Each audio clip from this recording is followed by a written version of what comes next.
They can hear us, and now they can see us. Hey, it's working. Imagine that. Okay, cool. If everybody is ready, thank you everybody in the YouTube chat for joining the live stream. We're going to go ahead and get started here. I should probably close the door where the air conditioning is blasting in. Hang on. We're professionals here.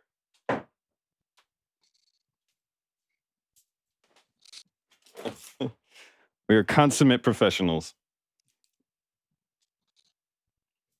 Oops. All right, let's just jump right into it. Hello, fellow Galactic listeners. I'm Aaron Hoolian, and this is WSTR, Galactic Public Access, a Star Wars podcast. Welcome to episode 184. Yep, we made it this far. We hope you are well, and with everything going on, we want to be a platform that promotes positivity and life, and yes, even hope. Yes, we know all life matters, but there is an issue in our country that we still need to push awareness for, and that is Black Lives Matter too. Please check out our episode 174 and our episode with musicians She's Excited and Arl Knots, episode 180, as we talked about hope in these difficult times. This week, we're going to have some fun. Remember what that's like? Fun?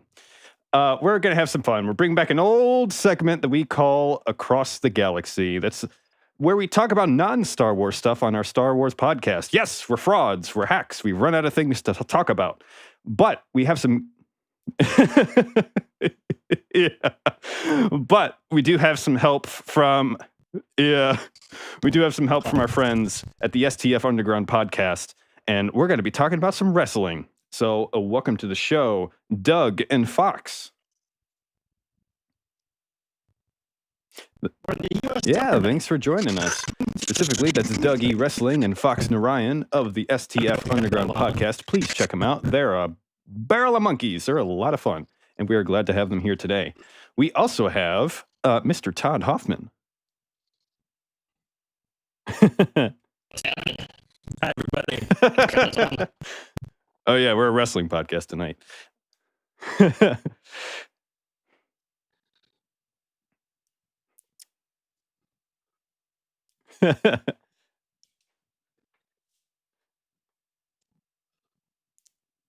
Awesome.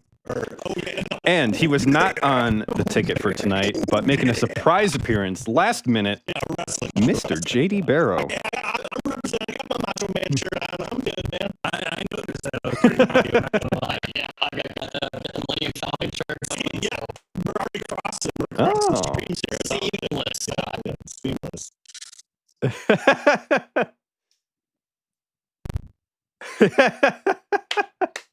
Well done. Well done. Hello. Awesome. Thanks for being here. It's so glad to have you back. You're married now. Yeah. Congratulations.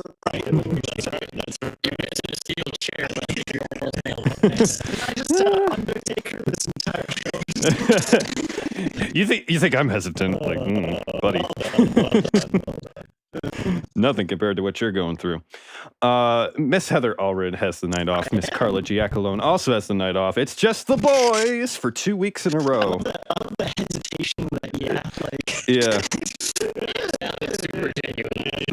Yeah. Yeah. We went a little bit hard into it, but without any further ado, we just want to dive 15 feet into the ring with our main topic. So please join us as we talk about some wrestling.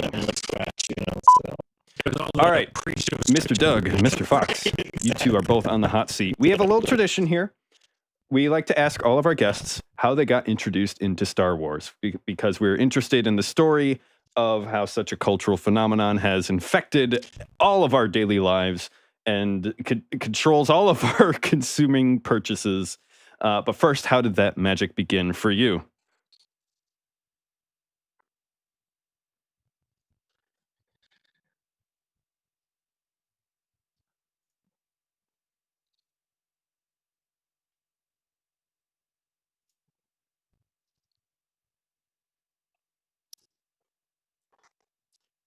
First off, yeah. Oh. Go ahead, start. Well, so, it's kind of funny for me. I really didn't get into Star Wars until later in life, like in my late teens. Like I watched them, but they weren't like huge in my life when I was young. My dad was actually way more of a Star Trek guy versus a Star Wars guy. So, I grew up watching way more Star Trek, but I actually had a manager in my later retail years that was a Star Wars super fan. So over the course of like working with him for 10 years, I think we did 5 back-to-front marathons. We, including for episodes 7, 8, 9, we would start watching episode 1 at like 8 a.m. until episode 6, and then watch episode 7 in the theater. We do that every year, adding another one. So until we, just cried with some of the later ones. But that's the one. But yeah, over the last 15 years, super fan. I had a dog named Yoda. I had another dog named Jaina. I had a cat named Vader. Another cat named Leia. So I mean, the Star Wars runs deep for me. So that's nice. I didn't know that. That's awesome. Well, yeah. So I was indoctrinated if I got too far away very, very early. My dad, when I was very young, about 4 or 5 years old, my dad, we used to drive about 45 minutes to drop my mom off as she was taking her like night classes. And I'd always be like, "Hey, Dad, tell me a story." And he could never really like think of like a traditional like story. So he was like, he just told me the story of Star Wars over the course of many days. And he's like, once upon a time, there was a rebellion, there was an empire. He just did it from, it was early 90s. Star Wars had kind of gone a bit quiet. And so everything he said was from memory. You couldn't just Google, what was the name of that truck? Oh, yeah, IG-88, MoFat, whatever. He told me the story, and I was just very engrossed in this idea of good versus evil. And I'll never forget, on the USA Network, I think I was 6 or 7, and they finally got the rights to play the entire trilogy on the USA Network. And man, did they go hard with that, because they had just marathon back to back to back. They do Friday, A New Hope, Saturday, Empire Strikes Back. So that was like an 8 p.m. thing that we did. I'll never forget that weekend. Yeah. And then from there, I started just into, like, all right. Like let's see if we can explain to Star Wars nerds about wrestling, because I know next to nothing about wrestling. It's something that I've kind of like looked over the fence, like been like, I could maybe enjoy that somehow. But for people who are new to it or just not familiar with it, how would you describe what happens with wrestling, or like what does it mean to you?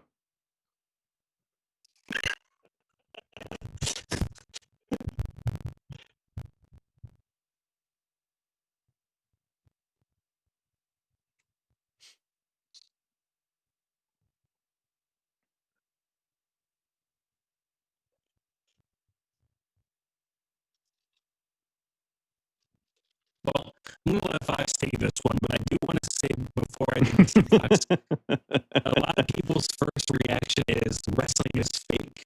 Yeah, that's right. The number one thing that most non-wrestling fans will say about wrestling is that, oh, it's so fake. So I want to make sure that I make aware of people of other things that are fake, which include Star Wars, by the way. In case you don't know, things like Breaking Bad, Game of Thrones, things like that. We know it's fake. I like to think of it as athletic theater. I mean, Fox, would you agree? I would, yeah.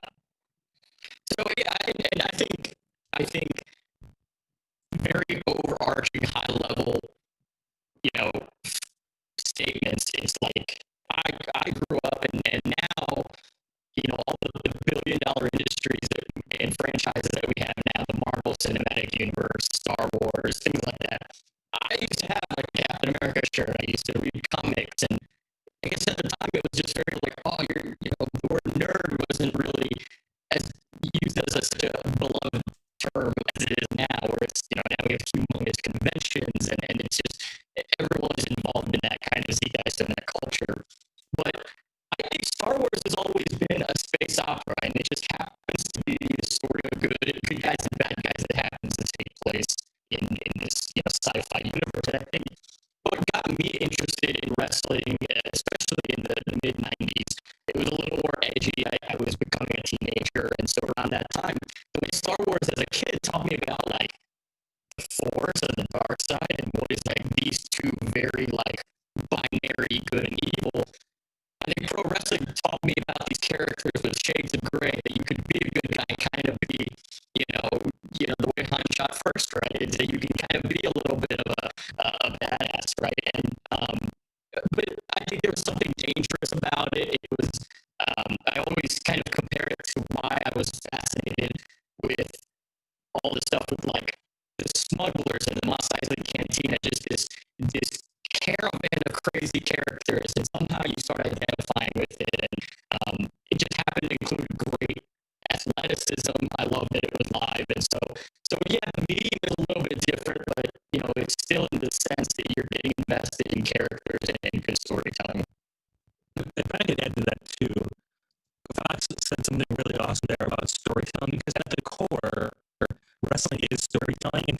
It's storytelling with their bodies, and a lot of people think of it as, again, getting on the mic and yelling really loud. But when you watch a match, and the best matches that you'll ever see are the ones that are told in the middle of the ring, where it's about perseverance, about good versus evil, about rising above.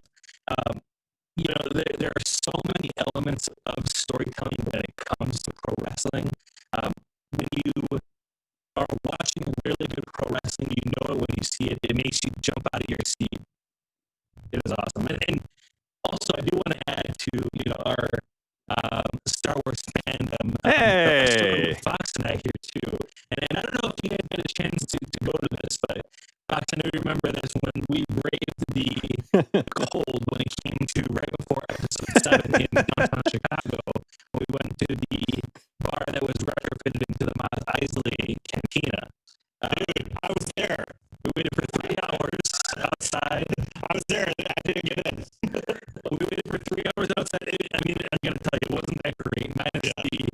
I don't care. The cantina sucks. About 8 different times I said, I'm okay with it. Exactly. Yeah, it was that Wednesday. It was Wednesday before. Yeah. Right. Yeah, me and my buddy Bobby were there, and we didn't get in, but I dressed up like in a cartoon. Yeah, the cartoon. I was like, this is winning life right here. So we got like right to the door, and like, yeah, it's maxed out. Like, oh. So. But yeah, I mean, getting introduced into wrestling, and I was fortunate that I got introduced by a fan who showed me good stuff right away. Wrestling fans, we always have this. It's almost a rite of passage for us that when somebody who's not familiar with wrestling or pro wrestling or anything like that, the first thing they see is always the worst. It's like somebody getting introduced to Star Wars, and it's just like a Star Wars Christmas is the only thing that they see. They're just like, what is this? What the fuss is about? You're like, no, I gotta show you the real stuff. Hold on a sec. Yeah. It's the holiday special, yeah, right? The holiday special, that's right. Yeah. Well, yeah, I mean, like for me though, I'm older, so to me, like Saturday morning, you have the cartoons, and then you have pro wrestling, and like so for me, when I growing up, Hogan, Macho Man, Brutus Barber, Beefcake, Jake the Snake, all these kind of like big, colorful guys, they just fit right into the vernacular of like cartoons, and it's just like, oh yeah, I get this, and then as you grow up with it, like you said, Fox is like some of that as you grow, you want to see a little bit more mature product and not like these kind of gimmicks, and so, but the reason I like wrestling is that weird, I like to know a lot about behind the scenes, and if they can bring that to the front and make it as a work, and you're like, is this real, or is it, because you like learn all the time, you're like, this is fake, you're like, I know it's scripted, I know this guy's gonna probably win, but there's that weird spot where it's like, it kind of works, and for me, like, the biggest moment is like Hogan and Savage, they're the mega powers, you know. Right. And then there's this beef with Elizabeth. Like Hogan was like being real nice to Elizabeth, and Macho Man's like, "Hey man, that's my girl," you know. And they split because of Elizabeth. And I literally thought Macho Man was going to kill Hogan. Like, I literally thought that. You know, I'm watching, I think it was like Saturday Night Live. So that's the other thing. Like, they, you know, every once in a while, they would have Saturday Night Live wrestling, right? That's a crossover. Yeah. Right, yeah. And so, like, I was, you know, I could stay up after 10:30, man. This is a big deal. And they took the Saturday Night Live spot. It was on NBC. And I just remember, I mean, I really thought Macho Man was going to kill Hogan. And I'm just like, this is the craziest stuff I've ever seen in my life. And the more that they can make you suspend belief, the better. And yeah, sometimes like there's other reality TV, people might call it trash TV or something like that. But it's the same formula. It's getting you invested, even though you're like, okay, this is probably scripted. They know that guy is told by the producers, I need you to be a jerk, or I need her to be the Jezebel, right? Right.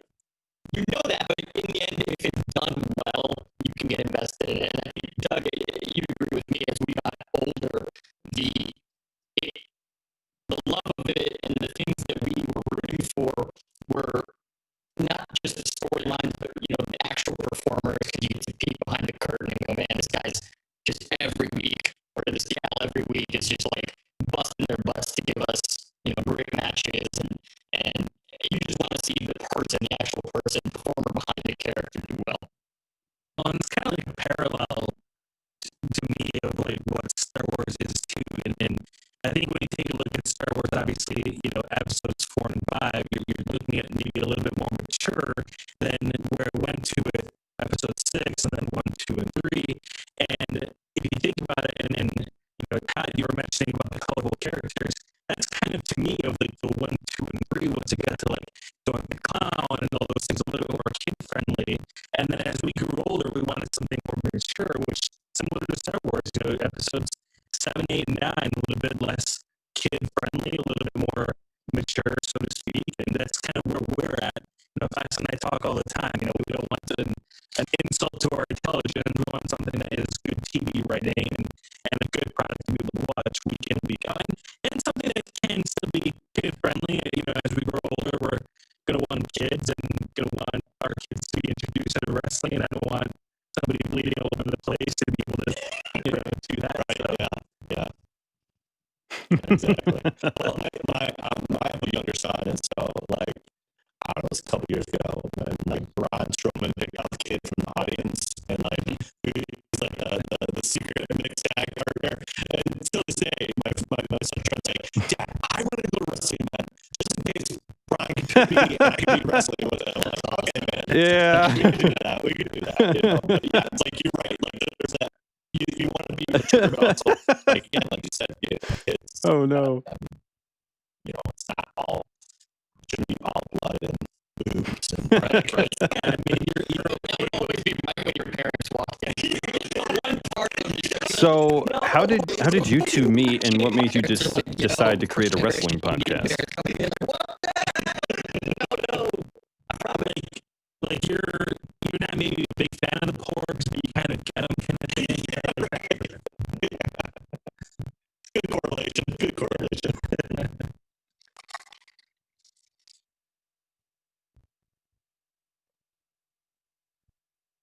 There you go.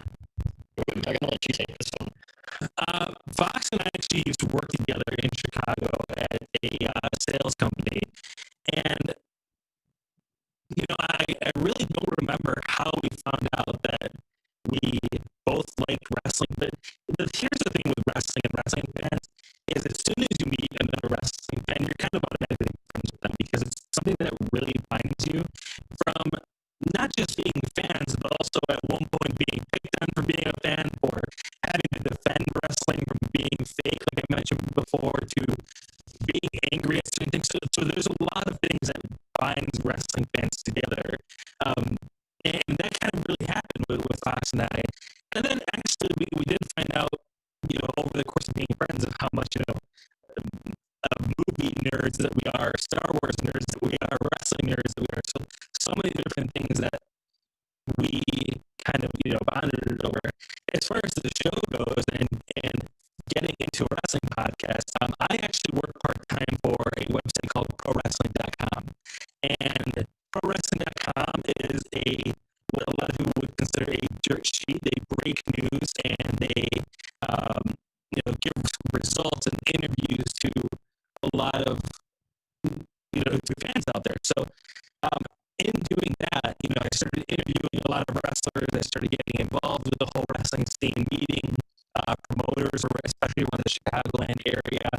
And I wanted something a little bit more to get my creative outlets out there, because reporting some news is really great and everything in the wrestling world and being involved. But I wanted to be able to, what they call a fantasy book, so to speak, and for the Star Wars fans out there, it would be kind of like before a new movie comes out and you try to give your prediction. I know before episode 8 came out, Fox and I had conversations of, who is Rey? Is she are the gray Jedi going to come out, or is she the predictions were wrong? Is she the daughter of Obi-Wan, or all those things, right? So that's something we talked about, and we do that in wrestling a lot, right? And talking about who's going to win this match or what could happen 6 months down the road, and Fox and I just had lots of really great conversations about this, to where I thought, okay, maybe my great conversations with other people about this could turn into something bigger and something a little bit more, a different platform. And quite honestly, the original idea was to get different guests on every single week, but Fox and I as friends have really good chemistry back and forth, and it isn't always agreeing with each other. It's sometimes, having certain conversations that, just, it's the kind of thing like, how could you think that? What are you thinking that for? Right. Exactly. So Fox was on episode number 1, and he just never left. I swear I was supposed to just be like, I would use the example of like Jesse Pinkman was supposed to be just a one-off character in Breaking Bad, and then he just never left. They liked what he was doing, and they're like, right. Let's keep extending your contract, and then 75 episodes later, now that won't leave me alone. Well, and quite honestly, it happened in a great way where our chemistry was just so good in episode 1 to now it's so good in episode 2, and we bounce things back and forth from each other. I don't have to give him. That's the best podcasting right there.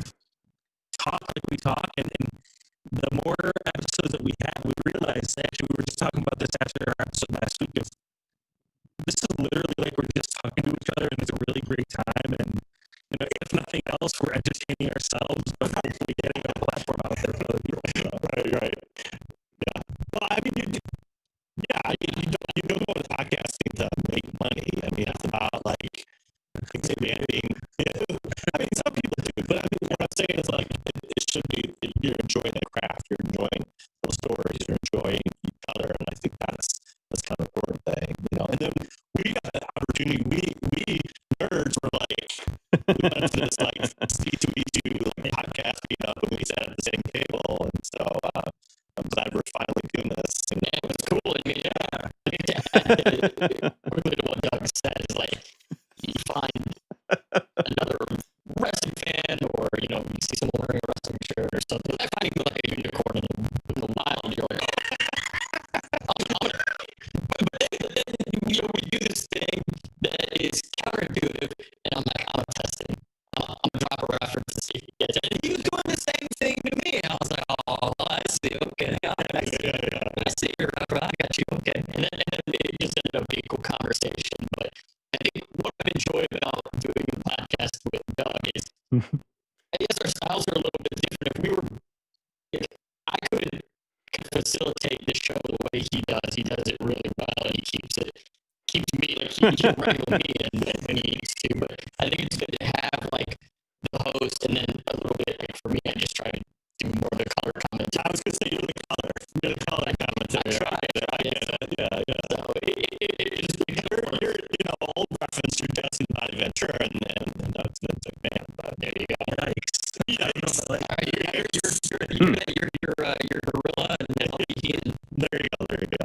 On know too, Fox and I became really good friends, but I ended up moving an hour or 2 hours, roughly 2 hours north of Chicago, and he was living in Chicago, and now lives in Texas. So it's something that we've also used to catch up with each other every single week and kind of hang out, and that's kind of really become cool for us too.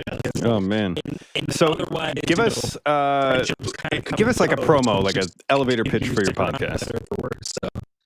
Oh, like marriage. Yeah, kind of, right? Y'all getting worse all the time. Pray don't alter further. Awesome.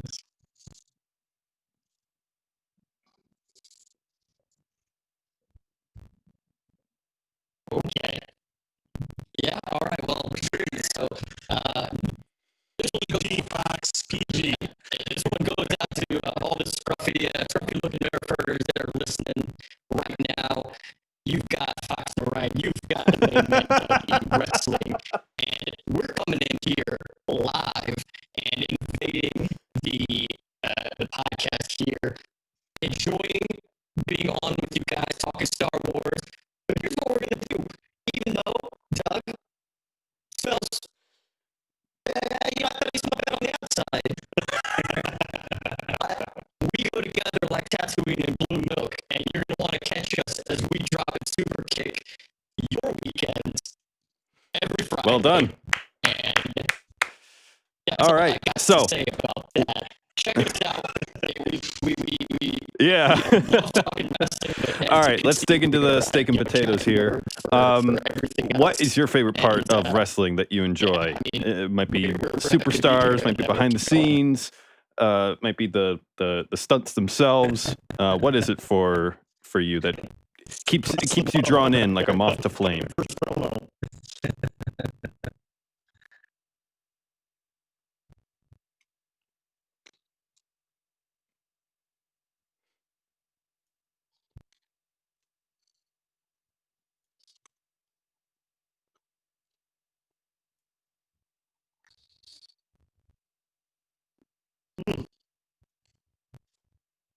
I have to say for me, there's a lot of things, and a lot of it is what I've already mentioned, right? The theatrics, the athleticism, the fact that if you find somebody that is a wrestling fan, you're automatically friends with them. Just all of those things. But if I could say one thing above all else, if you ever go to a wrestling show, you know exactly what I'm talking about, and that is the atmosphere. And unfortunately, with everything going on in the world right now, it's a little bit difficult to watch a show right now and really feel that. But if you ever go to a wrestling show once all this is over, or if you've ever been to a wrestling show, I know you can relate, is the atmosphere of what you feel when 20,000 other people, 50,000 other people are chanting alongside with you and cheering their heads off for this guy to win a match, or booing the heck out of a Vince McMahon or out of a Randy Orton or somebody who they just can't wait to see lose. Or, in Fox's case, Fox went to WrestleMania years ago where he watched The Undertaker lose the streak, and we were talking about it last week where we were talking about it last week, and he was probably one of the best memes of all wrestling, that black guy. Yeah. But he talked about hearing a pin drop when that happened, and having everybody share your reaction. It's something that you just can't explain, that no other sport has in the way that pro wrestling has.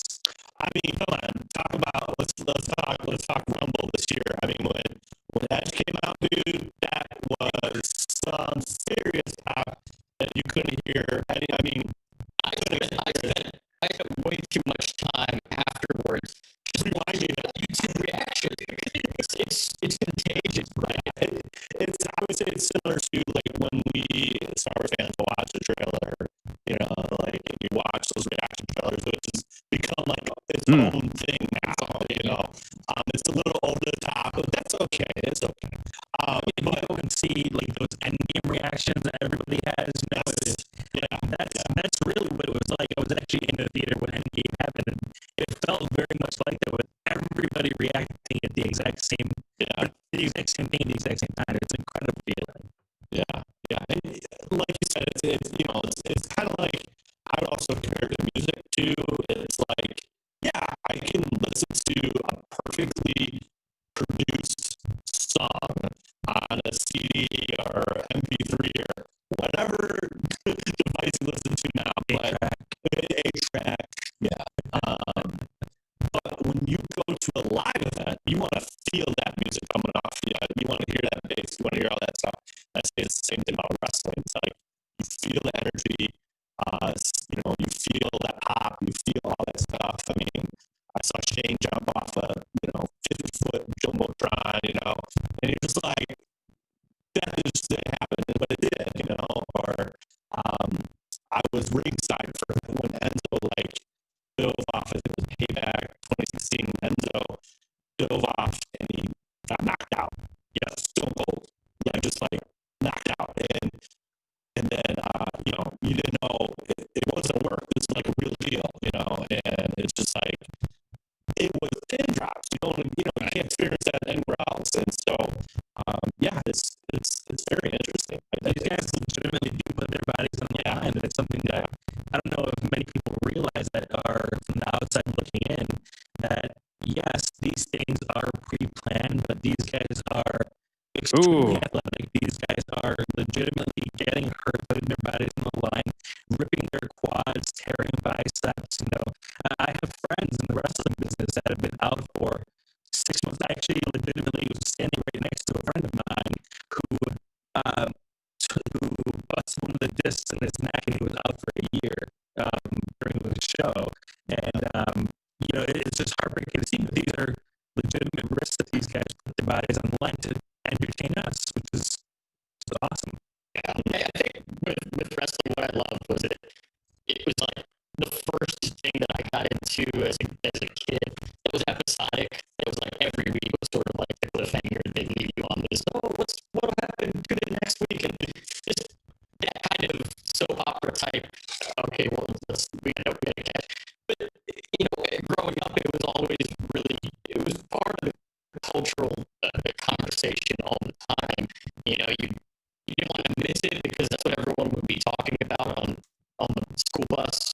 Tuesday morning, they'd be like, "Dude, tell me you saw last night." And it's not that different from I'd say when Game of Thrones was really at its best, and we would all be having watch parties or the next day.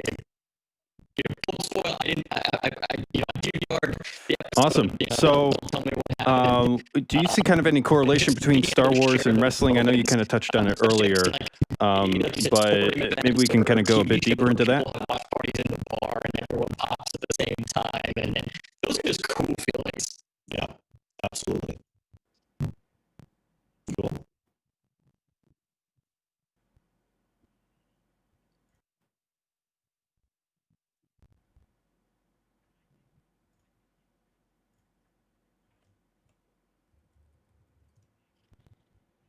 Yeah, I think we've talked a little bit about in terms of the characters, a little bit of the alignment, good and evil, and kind of where on the spectrum you fall. But I think in general, there's a lot of lore behind both. I think, and really well fleshed out characters and story make you want to go. Man, I wonder where they're from, right? And that's really fascinating to me. And then I think one of the biggest feedbacks, in terms of criticism about the current Star Wars universe is that there's a big, big galaxy out there, right? So everything right now is focused on, the Skywalkers and things like that. Whereas what people loved about The Mandalorian was just so, man, I get to see all these worlds that have never been explored, and I get to see the backstory behind why they are the way they are. But I think really the characters are what suck you into most any show. You can have a cool story, but you have to be able to be empathetic to characters' motivations and really see yourself. What would I do in that situation? And that's how you choose who to root for. And that's kind of where you choose, favorite characters. I think it's just all about characters. Without it, wrestling is nothing. I think back to, if you take a look at even the first scene that you saw in Star Wars, right, with, the ship kind of coming through, and you see it showing up, and it's making an entrance, right? Darth Vader wouldn't have been the same if he didn't make an entrance. Darth Vader has the best wrestling entrance in Star Wars. Legitimately. Yeah, legit. I mean, he's got the pyro, the pyro pops, that little entourage, and then he shows up. The crowd response, all those things. That's legitimately what you see in pro wrestling. They kind of see them put together. Not to mention that I will say, if you want to talk correlation between Star Wars and wrestling, go back and anybody, any breaks through wall, trips over the wall, and he's wearing a glorified stormtrooper helmet, and it falls off and rolls into the scene. He picks it up, and then you never see him again. It's so good. Other kind of correlations. I was thinking about it, and it's kind of like both pro wrestling and Star Wars both have this nostalgia factor about it that, it had that skyrocketing growth. And like I mentioned before, you had figures and events, and, then you have this company that kind of bastardizes it, and then you kind of get mad, and it's not what you remember, but you still love it because of the nostalgia, and you just keep hoping that things get better. And then that's kind of the way that pro wrestling is everything's very cyclical, and I think that's how I always feel about Star Wars too, is, even though what has come out in Star Wars in the last 10 years has not been the best, you kind of still love it for what it is, and you still appreciate it for what it is. And then you see something like Mandalorian, and you fall in love all over again, you know what I mean? Yeah, and I think most of the criticism isn't because you want to bash it, it's because you want to see it get better, right? And I think that's, there are episodes where Doug and I will just bemoan the current state of like, why it's like, so it was right there, all they had to do was this, and they just tripping over themselves, and but it's because we're like, come on, like, dude, we're bros, and like, you see that time and time again from, or somebody that should be good turns bad. I mean, obviously, and even down to like, you have like the cool bad guys in pro wrestling, like you almost end up loving the NWO or Team Generation X. Yeah, Those are like the cool bad guys, just like a Boba Fett, right? You love Boba Fett. Yeah, so right. You kind of have those guys. Let me ask you guys this, because JD and Aaron, I know you've been quiet as wrestling novices here. I always like to think about, Fox and I just mentioned about how we love wrestling sometimes for what it was versus what it is now. I know a lot of people had mentioned, if episodes 1, 2, and 3 came out not as Star Wars movies, would they be decent movies? And and are they not as highly praised because they have the Star Wars moniker named to them? I mean, something kind of just to relate to too. I mean, what do you guys think?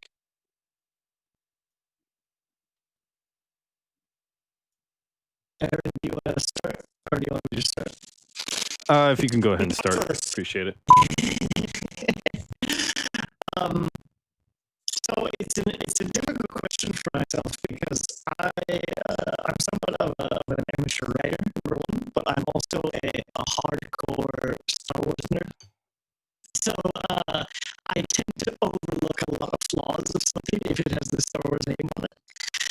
So 1, 2, and 3, I think if I objectively kind of step back and I look at them just as movies as themselves, they have a really incredible plot. I heard this one critic say that if you were to turn the scripts of episode 1, 2, and 3 into books, they'd be bestsellers. But as movies, they just don't work. It's too much exposition, it's too much dialogue, it's too much tell, don't show, it's too much bad acting. And I think I can agree with that. However, one thing I will hold up. I feel like even with my limited knowledge of wrestling, there's probably an area you guys can connect with. What the prequels did for the franchise as a whole is they transformed Star Wars into something nobody imagined it could be. All of the best video games, comic books, the entire Old Republic genre, huge masses of the most popular content of Star Wars came out due to what the prequels did to Star Wars as a whole. And I think even if there is some wrestling event or some match that went a certain way or a character shift in one of the actors that makes you go, hold on, I didn't like that. I think in hindsight, you can take a step back and you can appreciate what those moments did for the entire timeline and the entire medium, and how they shifted direction to go in a certain way that nobody would have expected. When 4, 5, and 6 came out, nobody would have expected to have a massive arena of Jedi, fighting battle droids and stuff. Nobody would have expected double lightsabers. Nobody would have expected, video games like The Force Awakens or Knights of the Republic or Jedi Outcast. Those things just weren't on anyone's radar. And so what I will always defend the prequels for is that they turn it into a franchise of pretty much anything that you could want as a sci-fi geek you could get. Okay. I'm going to pass on this question. I'm trying to fix the stream. So, JD, can you hand us off for a second? All right. Do you have any follow-up question? Any follow-up question? Any follow-up questions? I would be going. Yeah, let's keep going. All right, let's talk Evil Empire. Okay. All right, so we're familiar with this. The Emperor is a bad dude, and he controls everything, and it goes on for quite some time. But everybody in love and teddy bears win the battle. So, can anyone take down Vince? It's really easy to say, like, all new wrestling or all these upcoming, up and coming, organizations can absolutely, they have the power to take down the WWE. It may take time, it may take consistent growth incrementally. But right now, today, the one person that has damaged Vince and WWE the most is Vince McMahon. You can't stop. And I know it's cool. It's like you're in Dallas. It's cool to kind of bash Jerry Jones, or it's the same thing, right? It's just everything. He just won't let go. And we've tried our best to be real objective, but call a spade. If I can't say that it's of independent wrestling or AEW or New Japan Pro Wrestling or Impact that fans have left the WWE in droves, with ratings and stuff like that. The most damage to their viewership has been done internally from the top. And it's this idea of, and Doug, I think you had referenced Disney a little bit, is that, the decisions that are being made are done more from a monetary standpoint instead of a creative standpoint. You've got, what are you talking about? You've got folks who are deeply passionate about the IP. You've got people who are deeply passionate about where it's come from, who love the history, the lore, want to respect the spirit of pro wrestling, of Star Wars, etc. But I think with WWE, unfortunately, it's they're auditioning for one judge and one judge only. Yeah. And sometimes as fans, that can be a little disheartening. So I'd say they're their own biggest enemy right now. Yeah. And a short answer, to can anyone take down Vince? I'll just say no.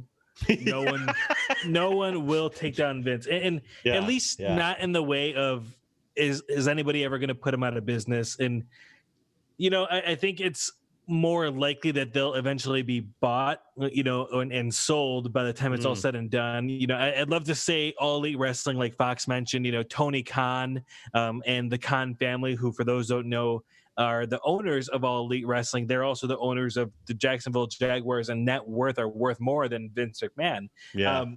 But WWE is a media juggernaut. They can just keep running to quote a famous wrestler out there, the wheels keep turning, and certain people are just another spoke on the wheel, and as it just keeps going on, WWE is just going to make money in spite of itself. So that's where WWE is.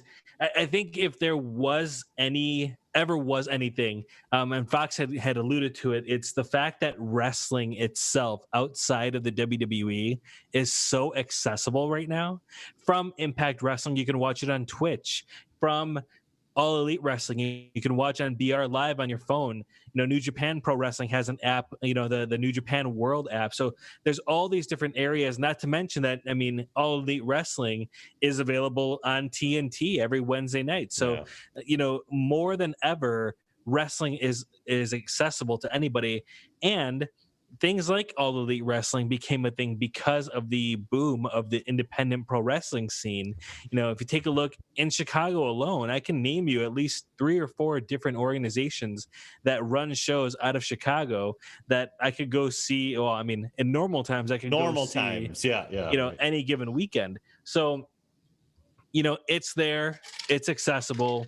So I think that's one of our things, and it's one of the reasons that Fox and I have had a format change to what our show is, where we're not covering the shows like Raw and SmackDown any longer moving forward, because they're just not shows that appeal to us any longer. They're not shows that are written for guys like Fox and myself, where it is insulting to our intelligence, to where Right, like Fox mentioned, we're leaving in droves. So we would rather cover things that give us hope. You mentioned at the top of the show, we want to have hope. And those are things like Impact, AEW, NXT. Those are things that are way more fun to watch. And I challenge anybody, who is what they call a lapsed fan. And for the most part, those fans are the fans that watched in the 90s, the Attitude Era, Stone Cold Steve Austin, The Rock, all those kind of things, and maybe fell off in the early 2000s when that happened. Go and watch All Elite Wrestling. And I guarantee if you give it a week or two, you'll start watching wrestling and be interested again. There are many fans that I know that's happened to, and they just find it way more appealing to themselves to what they're looking for now. Yeah. Well said. Cool. Well, we do have a pay-per-view coming up. So SummerSlam, one of the originals now, caught, that used to be one of the original 4s there, but SummerSlam's coming out. So what do we like here? Any big matches that you guys like? Actually, go ahead, Doug. Oh, okay. No, you go first. No, wait, you go. If I had to choose one, I would probably say Randy Orton versus Drew McIntyre for the WWE Championship. That's really, if I take a look at the card, the only match that I'm interested in. They haven't booked anything really well, but this is one where it has one of my favorite professional wrestlers in Drew McIntyre in the world, period, in any organization, who is the champion against one of the best storytellers of the last 20 years in Randy Orton. And they've done a really good job over the last 3 or 4 weeks and really making it important and really making it something that I do want to see. The rest of the card, Fox, if there is anything that you like, I don't want to poo-poo the rest of the card. There's something you like. They haven't done too much. You wouldn't know that this is the second biggest card of the year. But I think just on the women's side, I think, Doug, I'm looking forward who's the current one of the women's champions go up against Asuka. I just think they're 2 phenomenal talents. They're 2 of my favorites. They've had a long running feud. And I think one thing that like fans of pro wrestling who haven't seen it or followed it for a decade, one thing that they'll immediately see is that the women are on the same level as the men. They're main eventing shows. They're not divas, you know, they really were just valets and eye candy back in the day. And every now and then some of them could take a couple bumps in the ring. Yeah. Whereas now, just with the way that, you know, it was, you know, one of those really smart changes for the better, to where, you know, WrestleMania, first time ever, you know, 3 women main evented the biggest show of the year. But I think that's huge. And I think, you know, having, you know, folks like Ronda Rousey bring that name recognition, come in and do that, that's cool. So I think for SummerSlam, I mean, that's an old trick, right? I mean, it's an old trick. Absolutely. I mean, that's just, but I mean, it should do it. And sometimes it works and sometimes it doesn't. I think with Ronda, she was a pretty big success. You know, Doug and I have probably nitpicked on a few things here and there, but overall it's a smart move, brought a lot of eyes to the product. But I think some of my favorite pro wrestlers right now are women across different brands, different shows. And so I think I'm excited to see these 2 ladies tear the house down. Awesome. Very cool. All right. Where are you finding hope in these difficult times? Fox? Oh, well, I think, you know, the same with, you know, watching wrestling or watching movies and things like that. I think the way that people are diving into media and things like that as escape has been cool. I mean, there's always too much of a good thing, right? We all know somebody, and it could be you yourself, who's just, okay, I've binged too much. I need to take a break from, you know, watching, you know, all these shows or movies or whatever. But I do like the fact that, you know, Doug and I are able to connect, you know, and you know, Zoom or Skype or however you connect. I think it's been cool to see how people are staying in touch, and it would have been really easy for a lot of like my friends or family to kind of not see each other for a while through all this, who can't travel and things like that. But I think I'm finding hope in just the way that people are saying, well, let's find different ways to get together. And I've watched, you know, movies with somebody on Zoom, be like, hey, let's, you know, start at the same time. We'll just mute each other and then we'll talk about it after. Played poker, you know, virtually with friends and family and things like that. So I think just, you know, the human spirit will prevail. There you go. Very awesome. How about you, Doug? You know, when it comes to hope in the world of pro wrestling, you know, I've mentioned the Wednesday night shows with All Elite Wrestling and NXT. Those make us look forward to watching wrestling every week now. Otherwise, you know, and I got to give kudos to a local independent promotion, Warrior Wrestling. As we know, because of the way that things are right now, local shows and shows with fans aren't really a thing. But Warrior Wrestling out of Chicago Heights, Illinois, really awesome promotion, and they are run out of Marian Catholic High School. The promoter, the booker for the actual organization, is the principal of Marian Catholic High School, and anything that they bring in actually goes towards donations for the school, for kids and scholarships, things like that. They recently ran a show about a week and a half ago, from the recording of the show, that was out on their football field and properly socially distanced in where everybody sat on the field in specific designated areas with masks. They weren't able to, you know, leave those areas. People were temperature checked. And I think that it's just that if people are doing things right and shows like this can run, it gives me hope towards, you know, people doing things right in the future. Cool. That's awesome. All right, you guys kind of alluded to it, but anything you could share with our listeners coming up on for the podcast? All right, well, we've got a brand new format, everybody.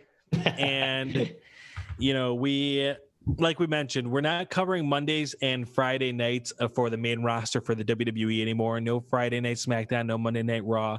We're covering other organizations. We're covering All Elite Wrestling, NXT. We're doing things that make us happy watching wrestling because we want to be able to be, and deliver an overall better product. And with that, those shows are not PG. So something I mentioned on our show last week, if you get a chance to listen to our speech here, we are no longer PG on the show, so we are delivering it real. We're delivering it, no. It's the bed, oh yeah. No holds bar, man. It's no holds barred on the show. Right. And that's right. That's something that we're having a lot of fun with, that we've had the handcuffs on for the first 74 episodes up until episode 75. So I'm really excited for that. That's not to say that we're not going to cover the WWE period. Obviously, we talked about a pay-per-view coming up in SummerSlam this coming weekend. So you're going to watch it. Don't lie. We're going to watch it. I'll still watch Monday Night Raw. It's not going to be live. It's not going to be maybe every week, but it's going to be, a little bit of a liberating experience for me to not. I mean, I was telling Fox this before. For at least the last 10 years, I have missed maybe. I can count them on maybe two hands the amount of Monday Night Raws that I have missed in the last 10 years sitting down live on a Monday. Right. And, so for it to not be, it's Monday night as we record this, and I have not watched 1 minute of Monday Night Raw. And you haven't exploded. Great. That's great. I feel good. I got to spend time with my wife. She's like, who's this guy? Yeah. So I think that's going to be a really cool thing for us moving forward, and we're excited to see where that takes our podcast moving forward. I also think that it's going to be an easier listen because we talked about all the content for wrestling and how accessible it is. Well, that's also doubled and sometimes triple the time of our podcast and our discussions. So cutting down on what we're watching means cutting down on content means hopefully more listeners. So right. That podcast was 4 hours long, bro. Seriously, Right, yeah. Awesome.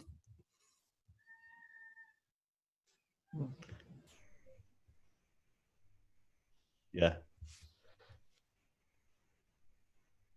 Oh, thanks. For having us.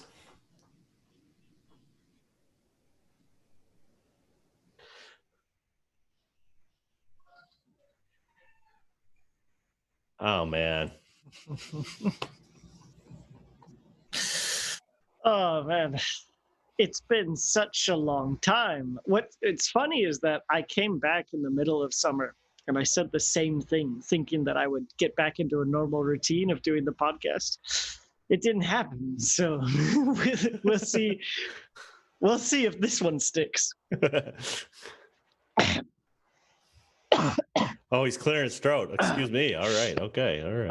I got the plague. It's just. Hey, you got to be careful with those words, man. I was gonna say, put that mask on. I can feel it coming over here. All right, let's pay some bills. It ain't easy to live a price on your head, but you got to do something to make it through life. You got to find hope somewhere in the darkness, and the plague's all around us, and eventually we're all going to die. But hey, let's go into social media and forget all our problems just temporarily, even if it's just the smallest amount of time that you're on Instagram and Twitter, to feel a little bit better of yourself because you're checking Betty's awful social pictures, and you're like, hey, at least I'm not that awful. So we got Heather at Hawk Awesome on Twitter. We got Carla at Carla Jackalone on Twitter and Instagram. We got Todd at Tazod on Instagram and Twitter. We got Aaron the Sellout on Aaron Julian on Instagram. And we got the whole Red 5 Network at Red 5 Network.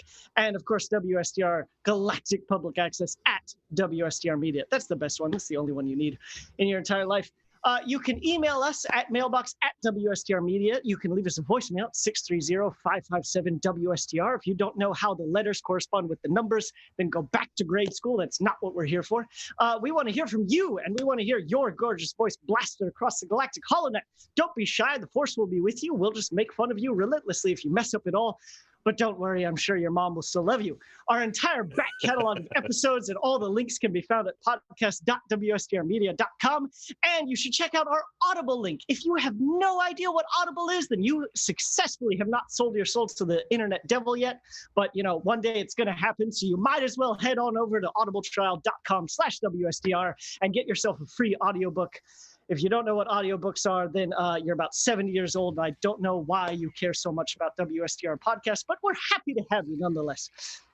We've got merch at store.wstrmedia.com. You know, you've sold yourself out to so many other YouTubes and kids on TikToks who have their own merch thing because anybody with a microphone is somehow a celebrity nowadays. So why not cover yourself in WSTR merch? And we're on Patreon. Go over to patreon.com/WSTRmedia, and you can pay us to listen to the things that other people could do for free, or you could do for yourself. Thank you to our current patrons, Jason Handy, Jeremy Myers, Scarab Scuttlebutt, Army John, Elena Strikes, and Nicholas Scarab.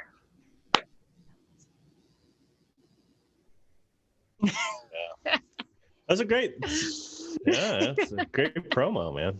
Yeah, there you go. All right, I'm gonna pretend to be Heather here. Okay, so I'm gonna tease the news first. So, All Wings report in. Ragtag group of rebels. Life Day again. So you're gonna have to tune in a little bit to tease. So that's like a little cut before the real promo there. So all right, now it is time for Twitter Trash Compactor. All right, every week we're running those polls. Another open poll this week. What is your favorite packaging art from the Black Series figs? We had illustrator Gregory Titus on last week, and he drew some stuff for the Black Series figs. Gentlemen, I'll start with Doug. Do you collect anything? Are you collecting wrestling figs? Are you collecting Black Series figs? What's your poison? Well, you see here a little bit in the background. I see a belt. I see a belt. A small collection. You know, the eventual dream for me is to have, you know, all of the wrestling belts in like a nice shiny little display case. So that is the future for me. But you know, that, you know, assuming the wife doesn't disown me when I do those kind of things. So Star Wars nerds have lightsabers. Wrestling guys have belts. You know, it's all good. Yeah, obviously. Yeah. Yeah, I used to have wrestling figures when I was growing up, and it was just cool to collect them. Like, I've always collected action figures. So even before that, it was like the G.I. Joes, the Teenage Mutant Ninja Turtles. And then when I got into wrestling, it was like I would just do that. And then, of course, you know, you have, you know, little matches with them and of course, whatever. Yeah. And I think now, as you know, we're getting older and you know, have a little bit more, hopefully, of that disposable income. We're trying to, like, for me, I'm trying to find what is it that I want to like commit to and invest in, you know. Like, you know, like I've been starting to collect a lot of like movie memorabilia just as a film buff, a lot of like signed and autographed pieces, and hopefully want to start something with like a lot of like comic books and graphic novels. My dad is a huge comic book collector. He has all the Star Wars like comics, all the old you know, Dark Empire 2, and so I think it would be really cool to start a collection like that. What is your favorite movie memorabilia that you have right now? I have movie memorabilia. I have a vintage photo from Jaws, and it was one of the images that was actually taken on Martha's Vineyard, where they filmed Jaws, and they were not, the film crew was not welcome there because they way overstayed their welcome. But there's a photo of Roy Scheider with Bruce the Mechanical Shark that I really love, and then I have a couple original scripts of a few Tarantino movies like Kill Bill. And, nice, awesome, very cool. Well, we asked Twitter here, and so we were talking Black Series. Sarlik Digest says, "Oh, the new version. I dig the color schemes. It's black and red, so it's pretty cool, you know." Conversation says, "They're all awesome in their own ways, but we are partial to this one. It has 30% to do with Hondo and 66% to do with JTA Podcast, Jenna Temple Archives." And so they provided a 3-pack. It looks like we got some Ray, we got some Hondo, we got some Porgs, and we got a Chewy. So that is a pretty cool package. Nerf Herder Council says, I've always loved this one ever since I saw the reveal at Star Wars Celebration. I don't know which one. Hasbro panel in 2017. It is definitely a must-have for me once I can figure out how to hide the charge to the bank account from the wife. So this one is from Star Wars Celebration 2017, and it's Thrawn, and he's kind of looking like he's in his little throne room here, and it looks very cool. Yeah, news to the wise there, JD. Don't hide the financials. You know, you just got to say, hey, it's part of the budget. We got to throw that on there. You know, so we budgeted for this. Trust me. Yeah, right. You get your nails done. I get my Thrawn action figure. Right. It's really fair. Speaking of which, one of the things that we talked about in News of the Week, we were talking about Funkos, and we're talking about how much you would spend on Star Wars Funkos. So we had another poll here. The news article was going through some of the rare Funkos, and a lot of them were San Diego Comic-Con and exclusives. And first one was Greedo. He went for $450. All right. But the real McCoy, the real deal, was a holographic Darth Maul from San Diego Comic-Con, and he's going for a cool $4,500. That's right, $4,500. And we're like, wow, that's a lot of cheddar for Funko. So we asked the Twitters, 20 to 40, 40 to 60, 60 to 99, or 100 plus. How much would you be willing to spend on a Funko? Let's go around the horn here. Aaron, what do you think, man? Yeah, right. Yes. I figured you're gonna go that route. Yeah.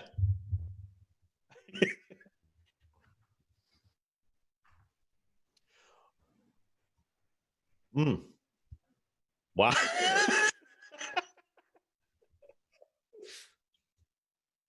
Okay. Well, you can't, but that's okay. Yeah.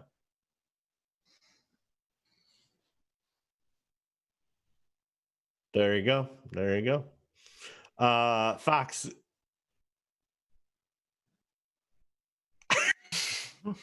Tell us how you really feel, Aaron.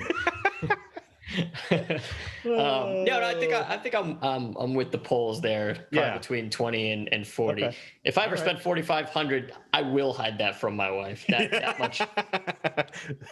How about you, Doug? What say you? How much would you willing to spend on a good Star Wars Funko?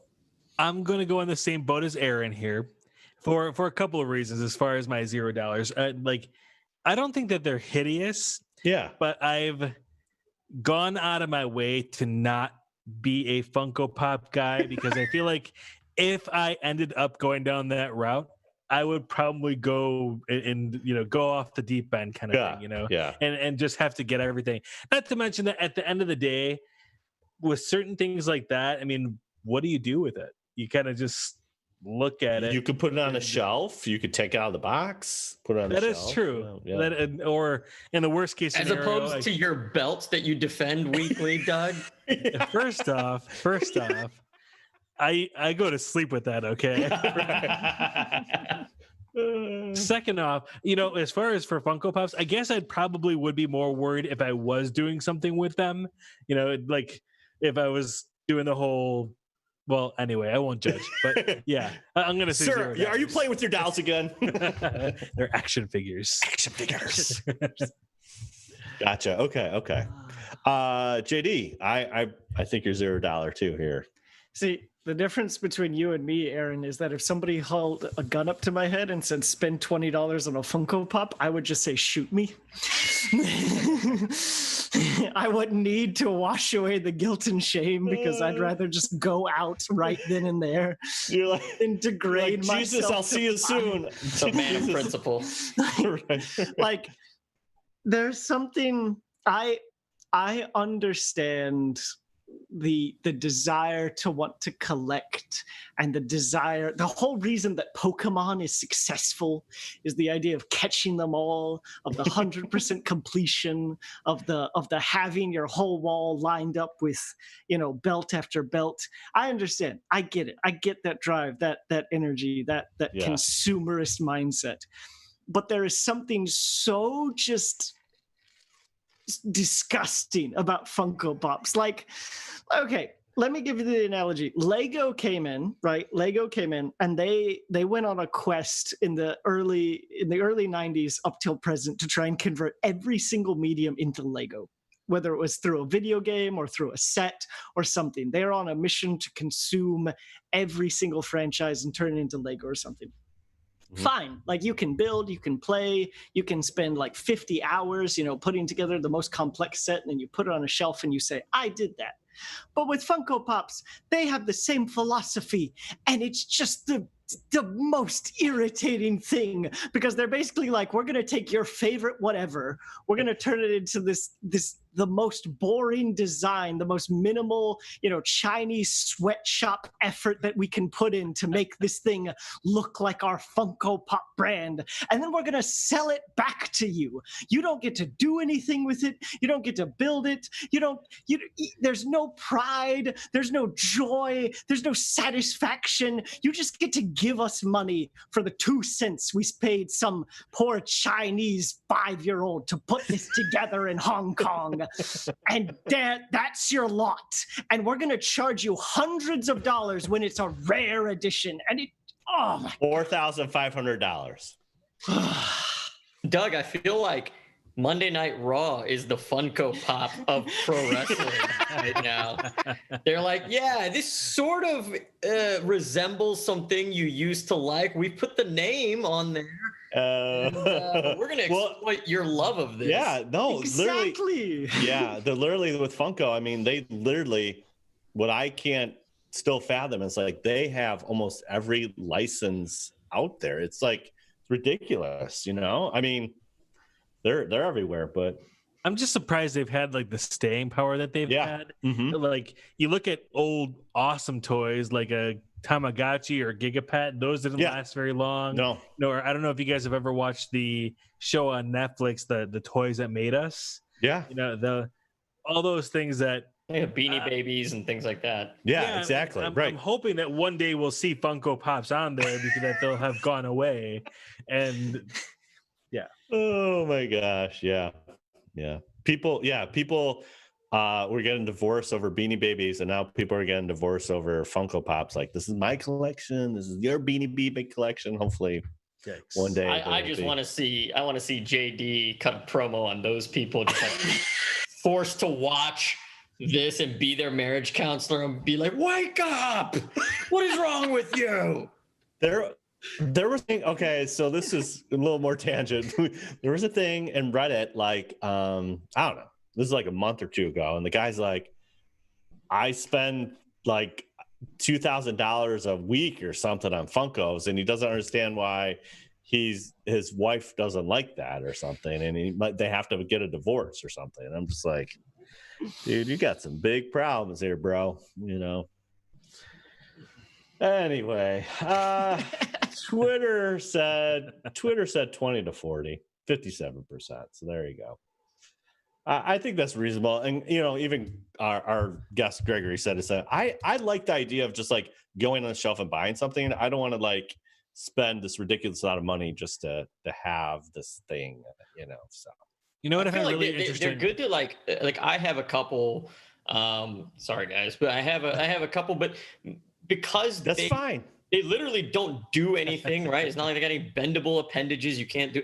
But I actually bought them just when I was in a cubicle, like when I started a job, it would just be on my desk as like decoration, right? Yes, yeah. It would tell people that I'm quirky and fun, and I'm so unique. I bought the thing everyone else is buying. There you go. I would project the illusion of being very laid back. Wrestling Funko Pops. See that he's identifying his culture on the cubicle.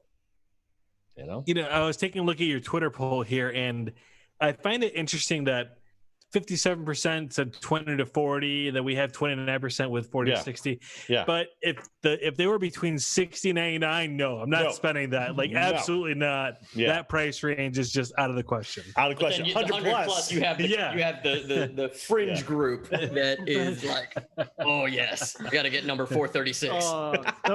That's the identified should be checked into some kind of psychiatric ward. Well, that's right there. When Carla hears this episode, JD, she's not going to be happy. Hey, I should have been checked into a mental institute years ago, and that never happened. Yeah. So I'm not judging anybody. Yeah, I'm just saying. There you go. All right, let us move on to news of the week. All right, Del Rey, this is from laughingplace.com. Del Rey reveals title and cover of third and final Star Wars Alphabet Squadron novel. Nerds has revealed the title and cover. Oh, okay, so there's covering another person. I got it. Okay. All right, so Alphabet Squadron Trilogy by Alexander Freed. It's called Victory's Price. It's a dude with a beard, A-Wing shooting up, and a couple other starfighters. He looking dope, man. But yeah, so it is the final book of the trilogy, and it will be out March 2nd, 2021. So there you go. You can pre-order now because you just can't wait. I could read the official description, but I'm not going to. Any thoughts on the cover? Like, does it grab you? Do you like, I want to read this book?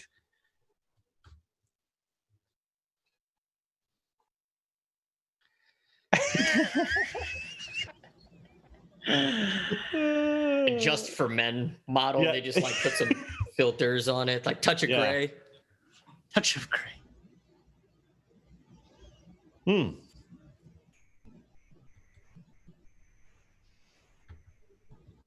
Yeah, I gotcha.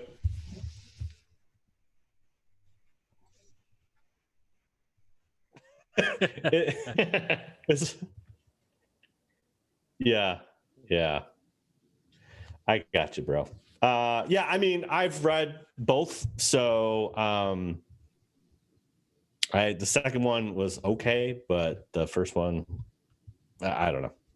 So first one was good, second one was okay, so I guess I have to read the third one. But yeah, you can't really tell by that cover, like, ooh, it's gonna be awesome. So, all right, moving right along. Here we go. Best Star Wars game ever was canceled by EA, says producer. Aaron, are you sitting down? Okay, movieweb.com says this. Zach Mumbach of Versatile Games reveals new details about the canceled Star Wars game known as Project Ragtag. Okay, if you're not familiar with this, EA, another gigantic empire of whatever you want to call it, they canceled this game. Okay, so it kind of goes into, he's talking on a podcast. That's awesome. Great. And he just says, let's see here. Let me see if I can find this for you guys.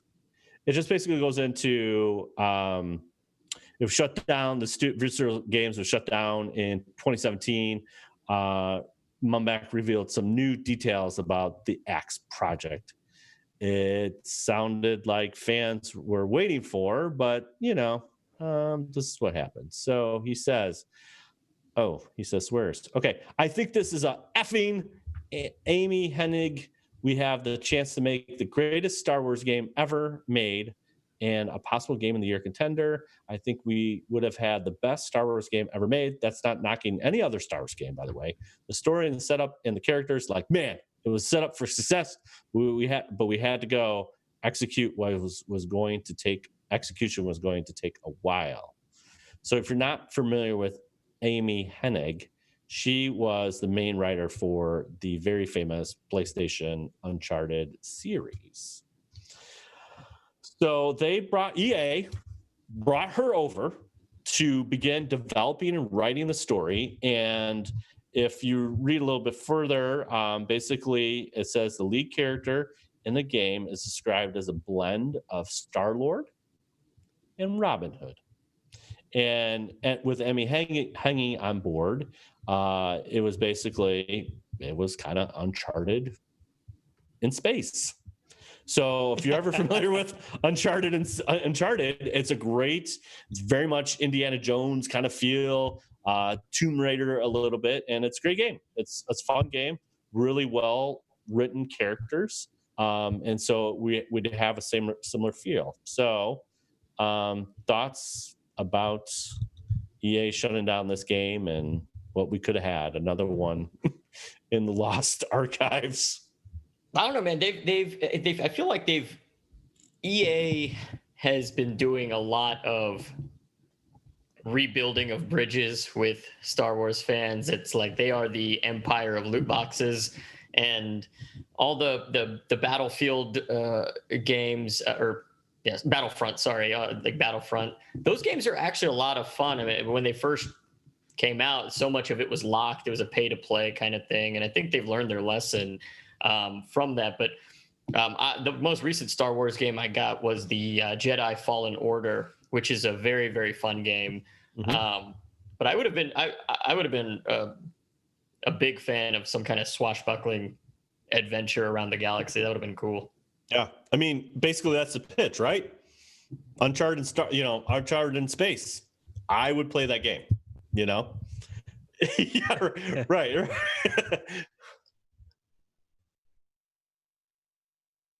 Yeah. Sure. Yeah. It's pretty subjective. Yeah.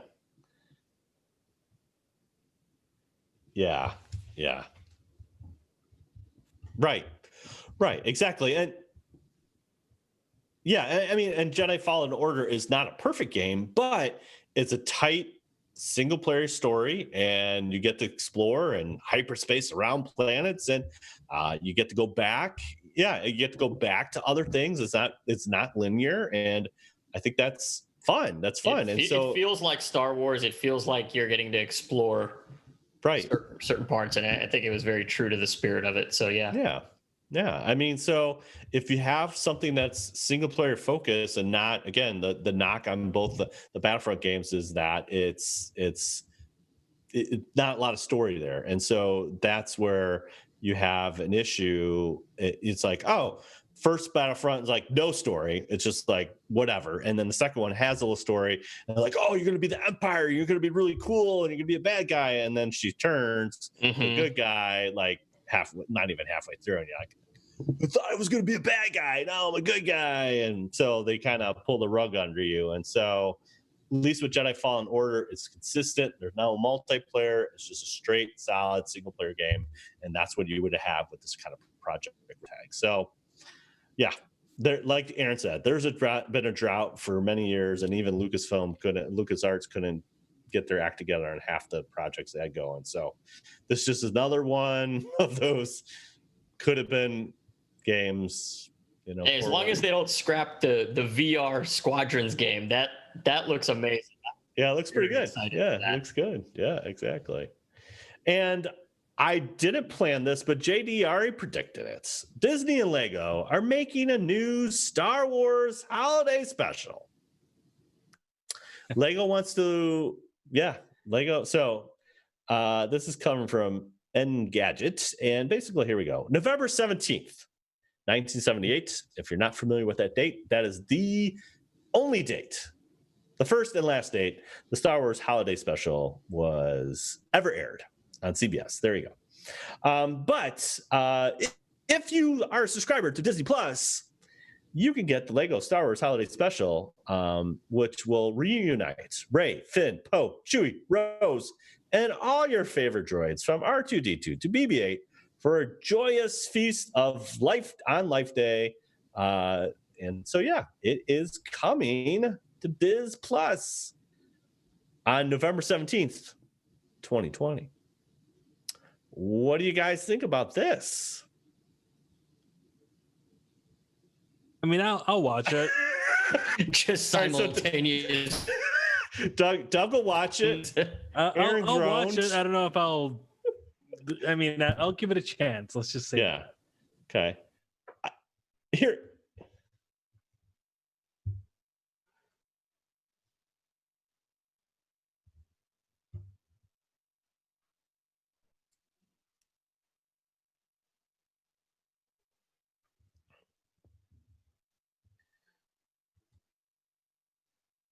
Hmm.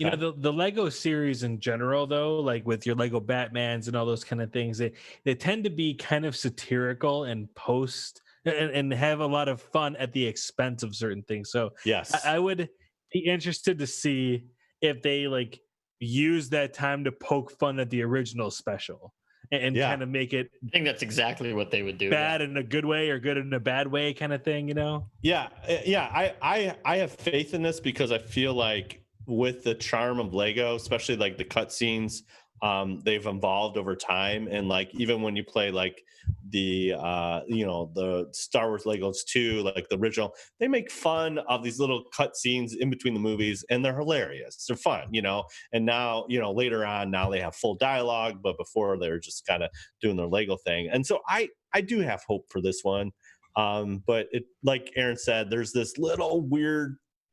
Us Star Wars fans are really sensitive with the new trilogy, and Sacred.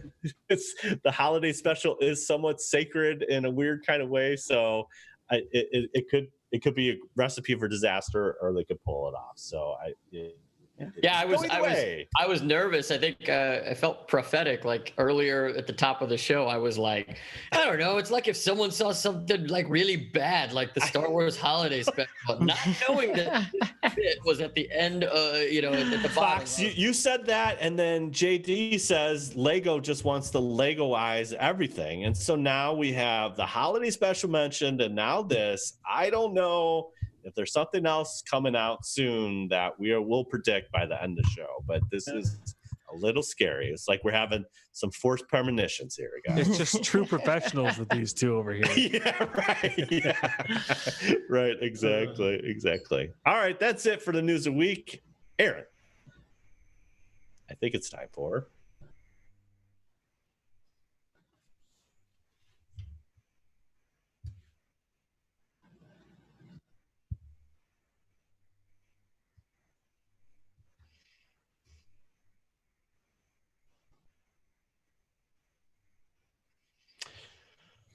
I took the plunge, and I joined Twitch and I streamed for the first time. I had no idea what I was doing, but Trent, my son Trent, really wants to stream, so I was like, "Let's do it." I had no idea what I was doing, but I did it over the weekend. So there you go. I streamed. Thank you. So now we're gonna get new headphones and all that kind of fun stuff and try to do this thing. I don't know. It was fun. It was cool. So did that. I don't really have anything too geeky. Other than that, adulting, I've been painting for like months. It's like my COVID project, and so we've been painting the whole downstairs, and so now we've been painting the kitchen, and I did all these cabinets. There's like 48 cabinet doors, and I finally put the last one up this morning, so it's a mild victory. I feel like I've climbed Mount Everest or whatever, but so did that. That's the adulting part. Nothing too geeky this week, but the streaming thing was a big deal. So there you go. Thank you. Moving out. So Moving Out is a Game Pass for the Xbox, and basically that's what you do. You have to move boxes from the building to the truck, and there's a lot of hijinks in between. And if you play with a 7-year-old and a 5-year-old, it's very hard. So there's some doing it all wrong. Why are you not grabbing the couch? You got to grab the couch. We got to put the couch in first. But you're timed. Yeah, it's timed. It's super easy. It's super easy mechanics. It's a lot of fun, but it's kind of like, I would say, like Mario Party, where you have to work together to get, so some objects you can just grab on your own, but there's 2-player objects where you have to grab a couch. It's a little Tetris to move things around, and there's a lot of hijinks. So it's a super fun game, super easy to pick up, and so that's what we did. And yeah, so. Hey, moving on. Go ahead, go. Oh, nothing really. Just been sitting and staring into the void. Yeah.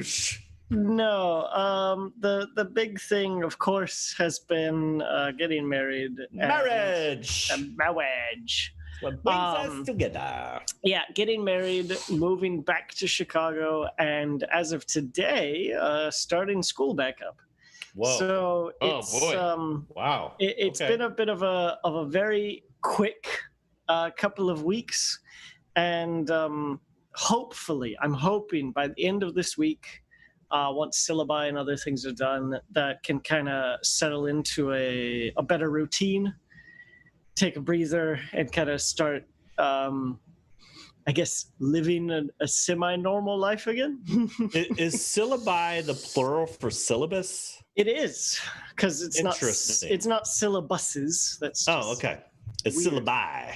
Come on now, English has rules. Seriously. English has rules and no exceptions to those rules. Someone could tell me like the plural of ambulances were like ambuli, and I'd be like, you know what? I'm not willing to bet against that. You're right. You might be right.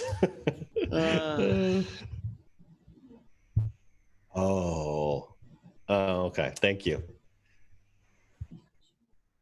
Yeah, but ambuli is not the plural of ambulance. No, but just the fact that I have you thinking about it now, my work is done.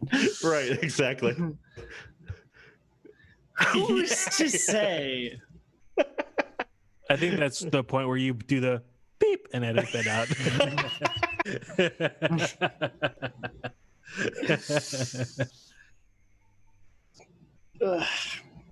Doug, what have you been up to, man? Any geeky stuff going on? Oh man, how long do you guys have? This might be a therapy session for me. Okay. Let's see. Well, besides the fact that I'm trying to bone up my wife on old movies, we actually have been working on the Rocky movies over the course of the last few weeks. Nice. Last night we finished Rocky 3, which she absolutely loved. Thunder Lips. Yes, exactly. I'm excited to show her Rocky 4, which is my personal favorite. Oh, yes. We've also been slowly going through over the last few months through the DC TV universe of Flash, Arrow, and Supergirl, and watching 11111, and we're on season 7 of Arrow, and if you whatever is adjacent to the seasons of Flash and Supergirl on that. If you can't tell, he married a winner. Oh yeah, that's cracy. That's a marathon right there. Oh, it's seriously a marathon. Let's see what else. I'm starting to get Actually, I used to be really into doing like close-up magic. So I'm starting to re-practice doing some of that. Okay. Yeah. So, right.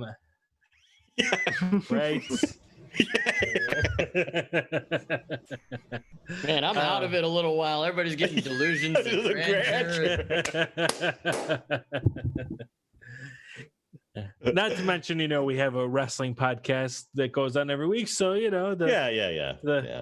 That's old hats. Yeah. That's old hat. Yeah. So, But I'll stop there and keep my nerdiness at what 4 or 5 things, whatever I said. So Fox, how about you, man?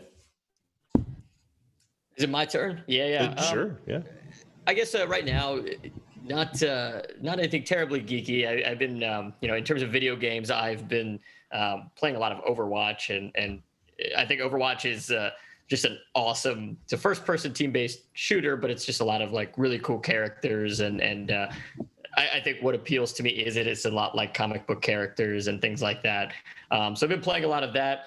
I think the most geeky thing I've done this week is kind of in prepping to get back into the gym. I've made a lot of like playlists of just, good movie music. A lot of it is like, from the Marvel Cinematic Universe. I like working out to that stuff and just like movie scores and things like that. So it's not like I have the Spotify that you want to play at the pool party or something and just be or maybe you really do want to play it. But yeah, like but I mean I got a lot of Star Wars on there. Just have the whole collection. John Williams, love him. And so yeah, I think that's pretty nerdy for now. I would say yes. Yeah. Aaron?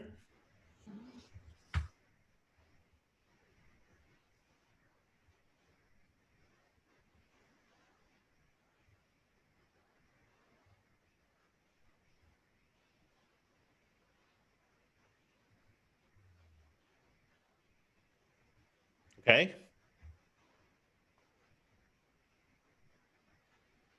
Okay.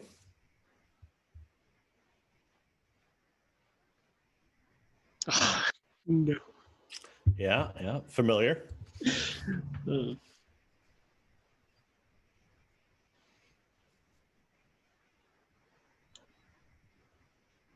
Yeah.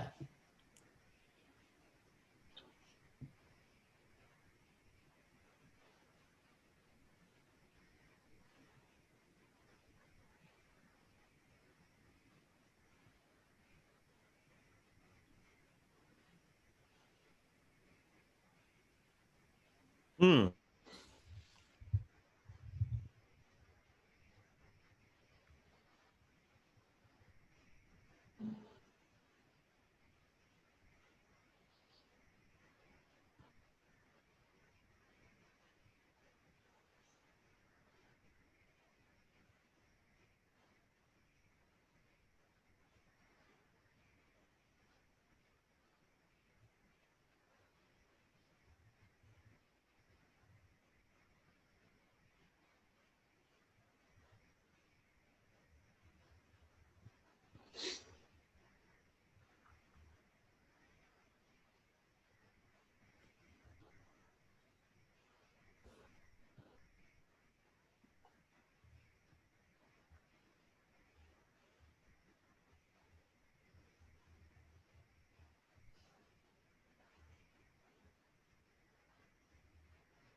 When was it made? Do you know when it was made?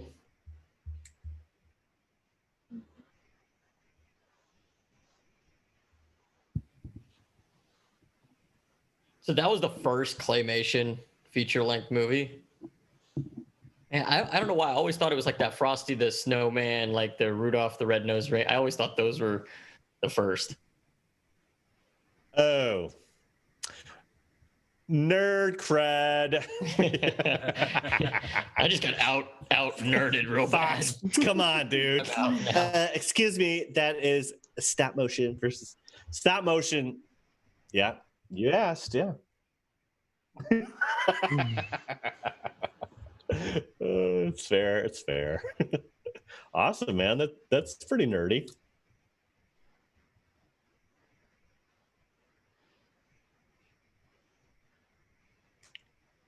Cool. Awesome.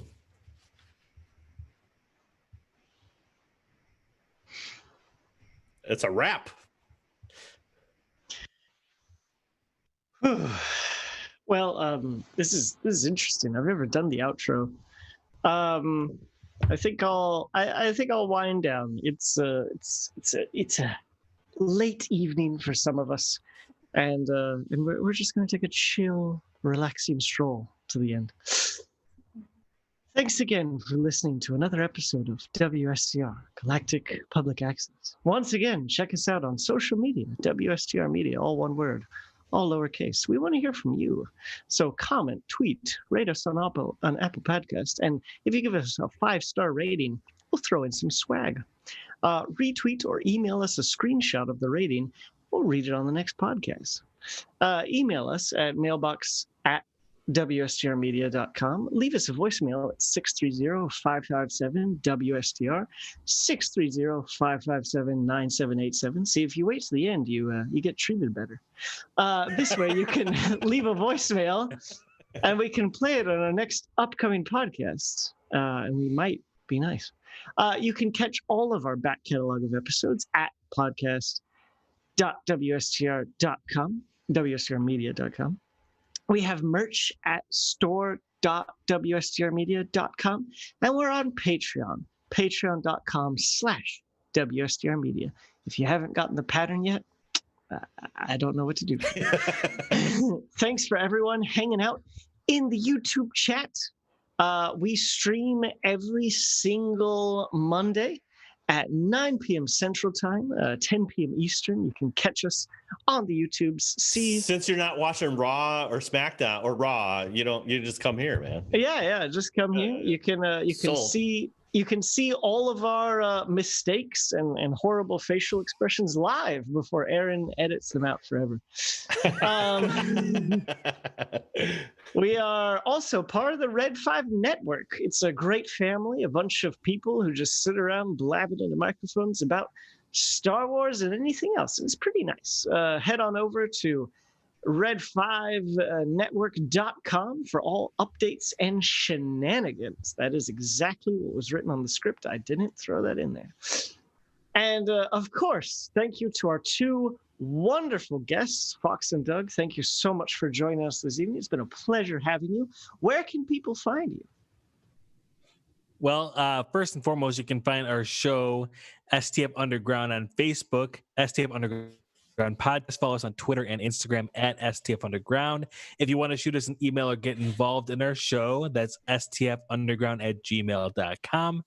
I am the host of the show, dougEwrestling. You can follow me on Twitter at Doug, the letter E, Wrestling.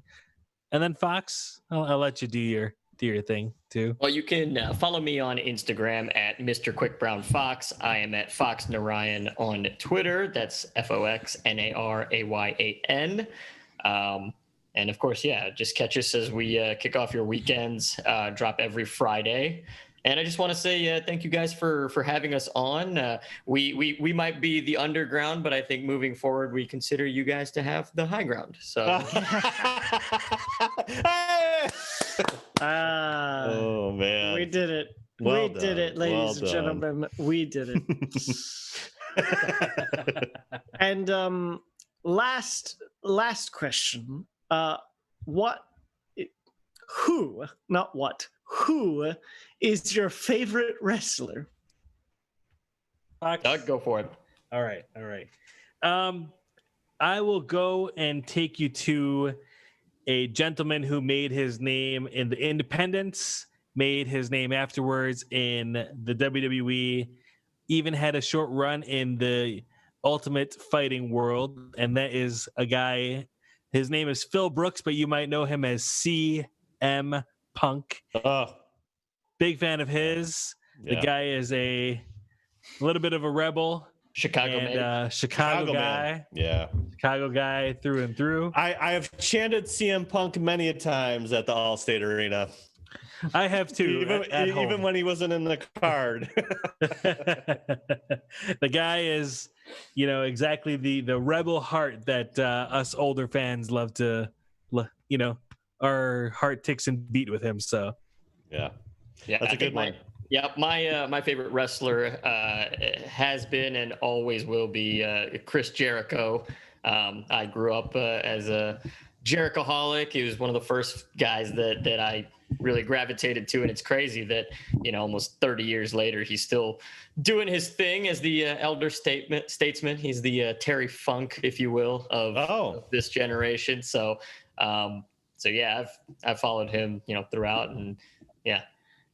I mean, well, and Y2J. I mean, come on. Of course, the Ayatollah rock and roller. Who doesn't know this? Yeah, exactly. Aaron, do you have a favorite wrestler? Or you can you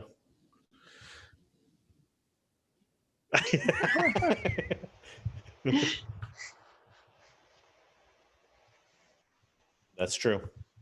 Yeah, that's He true. was also Bonesaw McGraw, by the way, in the original Spider-Man. I got you for 3 minutes of playtime.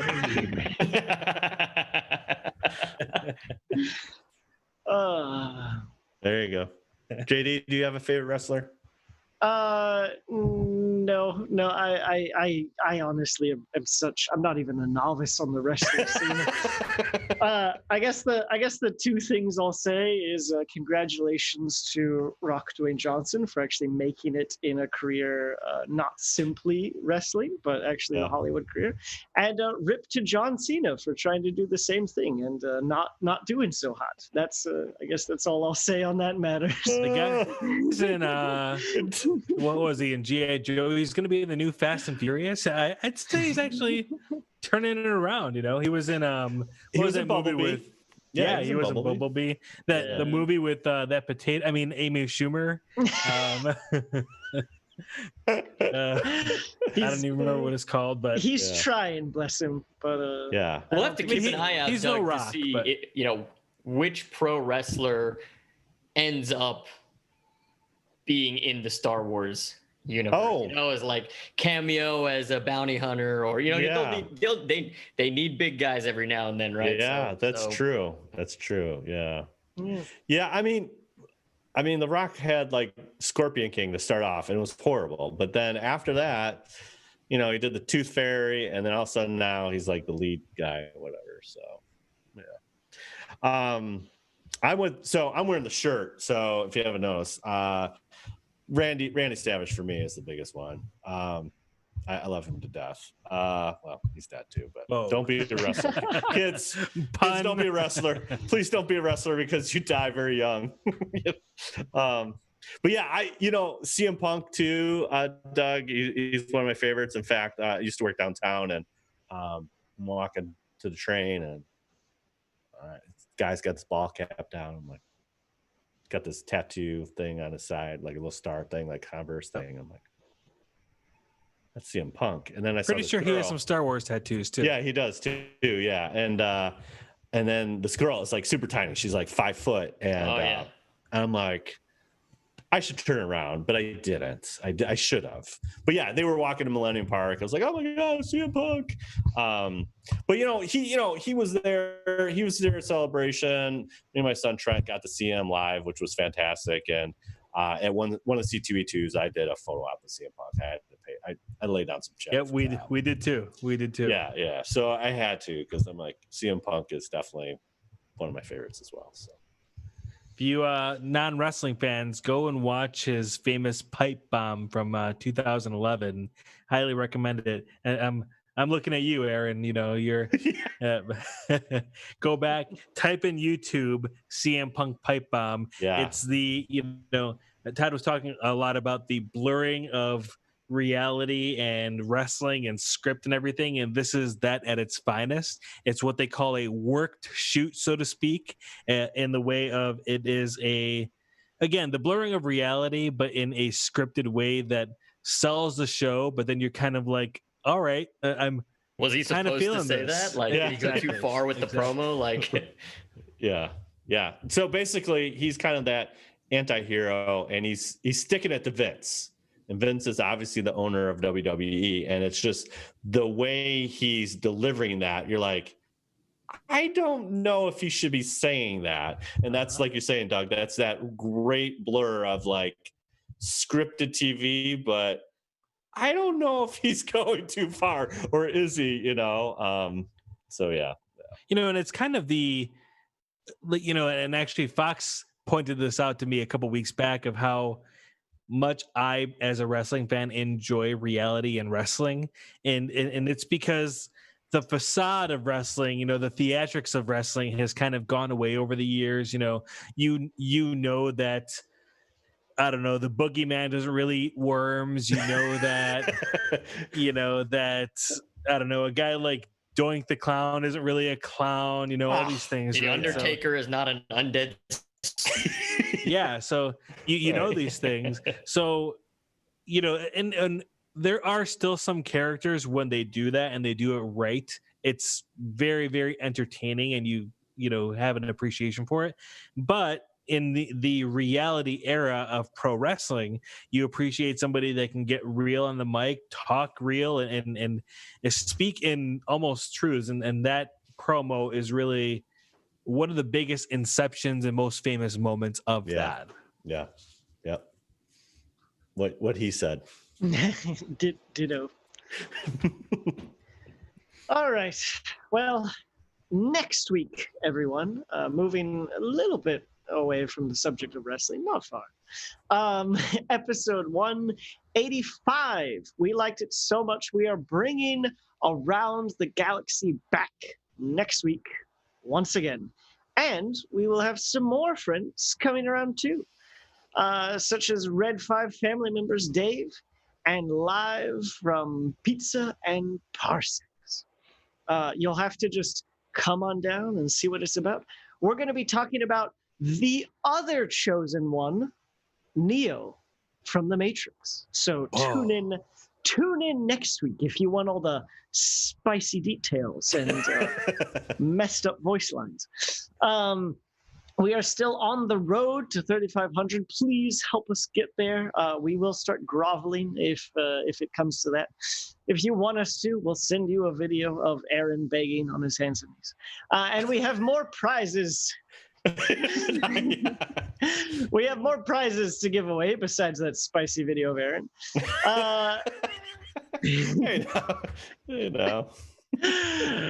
But I believe that's the entire show. So, gentlemen and gentlemen, if you would please wrap this up with me in the only way we know how. Now, this is podcasting.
Don't give in to your desires.